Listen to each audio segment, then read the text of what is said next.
സ്വാഗതം. ഞാൻ അഹമ്മദ് അമൻ KP. പ്രധാന വാർത്തകൾ. ഷാർജയിൽ ഗൾഫ് മാധ്യമം കമോൺ കേരള പുരോഗമിക്കുന്നു. മോഹൻലാൽ ഉൾപ്പെടെ വൻ നിരയാണ് കമോൺ കേരളയിലേക്ക് എത്തുന്നത്. രണ്ടാം ദിവസവും ആയിരങ്ങൾ മേളയിലേക്ക് ഒഴുകിയെത്തി.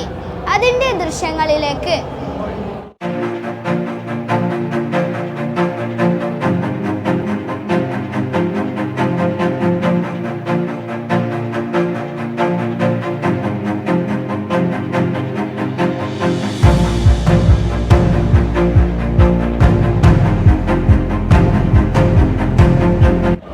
മിഡിൽ ഈസ്റ്റിലെ ഏറ്റവും വലിയ ഇന്ത്യൻ വാണിജ്യ സാംസ്കാരിക വിനോദമേളയാണ് ഗൾഫ് മാധ്യമം ഒരുക്കുന്ന come on Kerala.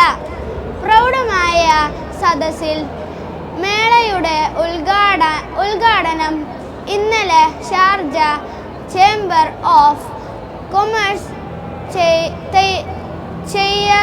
Chairman Abdullah Sultan Al Uwais നിർവഹിച്ചു. അബ്ബാസ് മുഹമ്മദ് തയ്യാറാക്കിയ റിപ്പോർട്ട് കാണാം. കമോൺ കേരളയുടെ 7ാമത്തെ എഡിഷനാണ് ഷാർജ എക്സ്പോ സെൻറ്ററിൽ തുടക്കമായിരിക്കുന്നത്. മലയാളത്തിൻ്റെ മഹാനടൻ മോഹൻലാൽ അടക്കമുള്ളവർ ഈ മേളയ്ക്ക് എത്തുന്നുണ്ട്.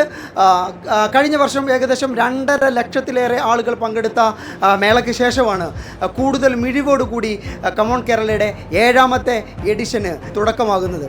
ഇതോടെ ഈ വാർത്താ ബുള്ളറ്റിൻ പൂർണ്ണമാകുന്നു. നമസ്കാരം.